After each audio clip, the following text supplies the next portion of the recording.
All right, boys and girls, chapter 9 of Thief of Always is called What Do You Dream? Harvey didn't mention what had happened at the lake to anyone, not even Lulu, in part because he felt stupid for falling in, and in part because the house tried so hard to please him in the days that followed that he almost forgot about the accident entirely. That's interesting. He's saying the house tried to please him. I know we talked about personification in writing a couple weeks ago, like objects that act like people, and he's saying the house is trying to please him. That's very interesting. That very night, in fact, he found a piece of colored string with his name tag on it at the base of the Christmas tree and followed it through the house to find a new bike, even more splendid than the one he'd lost 2 years before, waiting for him. But that was just the first of many fine surprises the holiday house sprang in quick succession. One morning, for instance, Wendell and Harvey climbed up into the treehouse to discover that the branches around it were swarming with parrots and monkeys. That's interesting. He seems to think that the house is sending the parrots and monkeys to make him happy. Another night, in the middle of bonfire night supper, Mrs. Griffin called them through into the living room, where the flames of the fire had taken on the shapes of dragons and heroes and were doing fiery battle in the grate. And in the heat of one lazy afternoon, Harvey was woken from a daze by a chorus of shouts and found it a troupe of mechanical acrobats performing clockwork-defying feats on the lawn. The greatest surprise, however, began with the appearance of one of Rictus's siblings.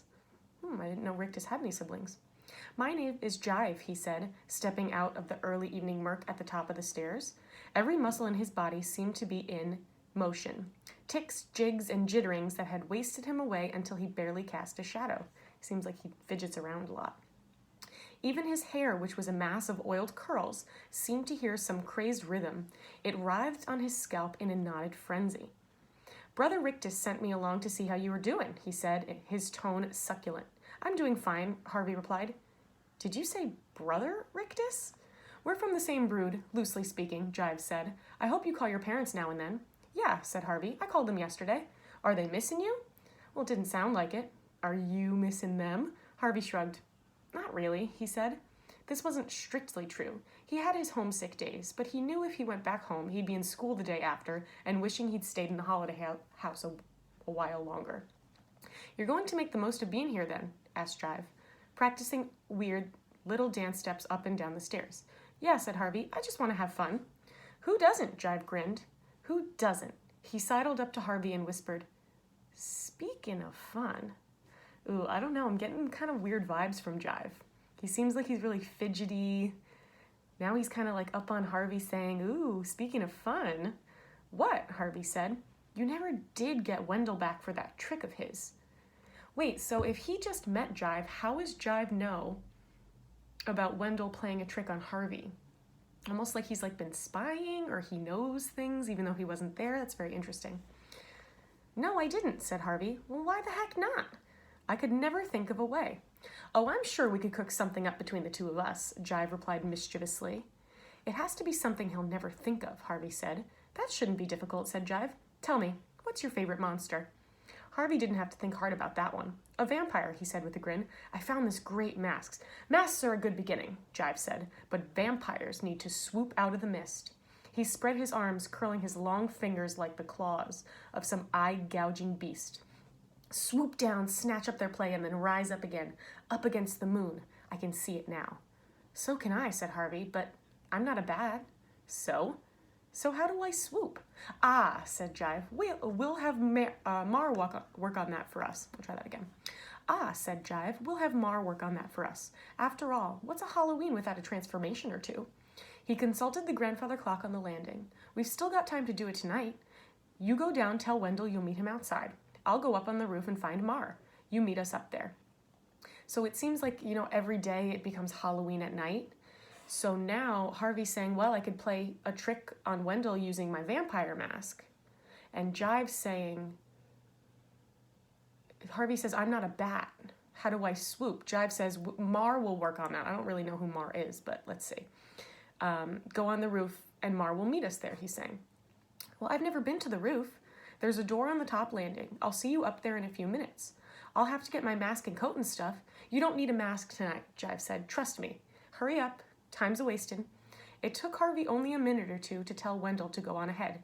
He was sure Wendell suspected something and was probably preparing some counterattack, but Harvey knew he and Jive had something up their sleeves that even Wendell, an expert on shock tactics though he was, couldn't anticipate. So Harvey seems to think that hanging out with Jive, something really sneaky is going to happen. He's like, well, Wendell is really good at playing tricks, but he's not going to see whatever we have cooking up. He's not going to see it coming.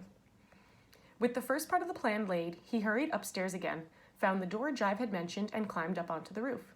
Heights had never bothered him. He liked to be up above the world looking down at it. Over here, Jive called to him, and Harvey hurried off along the narrow walkways and up to the steep roofs to where his fellow conspirator stood. Sure-footed, Jive observed. No problem. How about flying? Said a third voice, as its owner stepped from the shadows of a chimney. This is Mar, Jive said, another of our little family. Oh, so maybe Mar is like their sister, perhaps? I'm not sure. Unlike Jive, who looked nimble enough to walk on the eaves of the whim. Let's try that again. Unlike Jive, who looked nimble enough to walk on the eaves if the whim took him, Mar seemed to have slug blood in her somewhere. Harvey almost expected to see her fingers leave silver trails on the brick she touched, or see soft horns appear from her balding head. She was grossly fat, her flesh barely clinging onto her bones. Wherever it could, around her mouth and eyes and neck and wrists, her skin collapsed in clammy folds. She reached out and poked Harvey. I said, what about flying? What about it? Harvey asked, pushing her hand away. Have you done much? Well, I flew to Florida once. She doesn't mean on a plane, Jive told him. Oh, in dreams, maybe? Said Mare. Oh, yeah, I dream about flying. That's good, Mare replied, grinning with satisfaction. She had not a single tooth in her mouth. Harvey stared at the empty maw in disgust. You're wondering where they're gone, aren't you? She said to Harvey. Go on, admit it. Harvey shrugged. Well, yeah, I am. Karna took 'em, the thieving brute. I had fine teeth, beautiful teeth. Who's Karna? Harvey wanted to know. Never mind, Jive said, hushing Mar before she could reply. Get to it, or he'll miss his moment. That's interesting. So we don't know who Karna is. And Mar is saying, well, Karna took my teeth. And Harvey's going, well, who's Karna, right? Because he questions things. He's always wondering. And Jive seems to stop Mar from saying anything. Never mind, he says, hushing Mar before she can reply. Kind of seems like maybe that's some kind of something that they don't want Harvey to know who Karna is. Mar muttered something beneath her breath, then said, Come to me, boy, extending her arms in Harvey's direction. Her touch was icy. Feels weird, huh? Said Jive, as Mar's fingers floated over his face, brushing it here and there. Don't worry, she knows what she's doing. And what's that? I'm changing you. Into what? You tell her, Jive said. It won't last long, so enjoy it. Go on, tell her about being a vampire. That's what I want Wendell to see, Harvey said. A vampire, Mar said softly, her fingers pressing harder against his skin. Yeah, I want to have fangs like a wolf and a red throat and white skin as if I've been dead for 1,000 years. 2,000, said Jive. 10,000, said Harvey, beginning to enjoy this game. And crazy eyes that you can see in the dark, and pointy ears like a bat's ears. Wait, said Mar. I've got to get all of this right. Her fingers were working hard upon him now, as though his flesh was clay, and she was molding it. His face was tingling, and he wanted to reach up and touch it, but he was afraid of spoiling her handiwork. So I'm a little confused right now. I'm kind of wondering, is Mar like making a mask on him? But it says he's like his skin is being sculpted. So maybe he's like transforming somehow? It's a little confusing. There's got to be fur, Jive observed, sleek black fur on his neck. Mar's hands dabbed at his throat, and he felt fur sprouting where she touched him. Ooh, it seems like he's actually transforming. Oh, and there's a picture on this page. It looks like Harvey, with Mar's hands, is kind of sprouting some fur and some ears. That's interesting. And the wings, Harvey said. Don't forget the wings. Never, said Jive. Spread your arms, boy, Mar told him. He did so, and she ran her hands along them, smiling now. It's good, she said. It's good. He looked down at himself. To his astonishment, he found his fingers were gnarled and sharp, and leathery flaps were hanging from his arms. The wind gusted against them, threatening to carry him off the roof there and then and there. So it seems like he kind of sprouted wings and claws. Oh, that's so scary. You know you're playing a dangerous game, don't you? Mar said as she stood back to admire her handiwork. You'll either break your head or scare the life out of your friend Wendell. Or both. He won't fall, woman, Jive said. He's got a knack for this.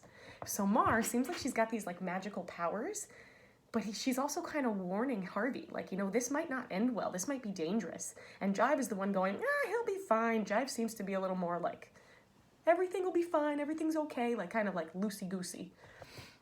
I can tell just by looking at him. He peered at Harvey with his squinty eyes. Wouldn't be surprised if you weren't a vampire in another life, boy, he said. Vampires don't have other lives, Harvey said. The word's more difficult to say with a mouthful of fangs. They live forever. That's right, said Jive, snapping his fingers. So they do. When I'm finished, said Mar, you can get going, boy. The wind came gusting again, and if Jive hadn't been holding on to him as they walked to the edge of the roof, Harvey surely would have been carried away. There's your friend, Jive whispered, pointing down into the shadows. Much to his amazement, Harvey found that he could see Wendell quite clearly, even though it was pitch dark in the thicket.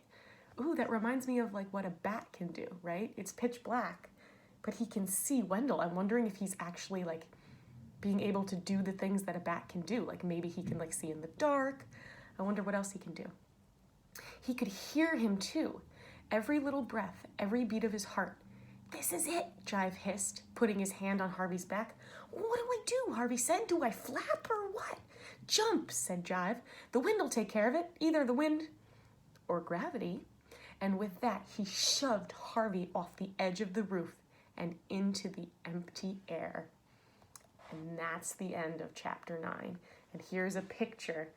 It looks like Harvey, I don't know if he's falling off the roof. I'm not quite sure, but it seems like Jive pushed him off. The next chapter is called Falling from Grace. So we'll see what happens in chapter 10.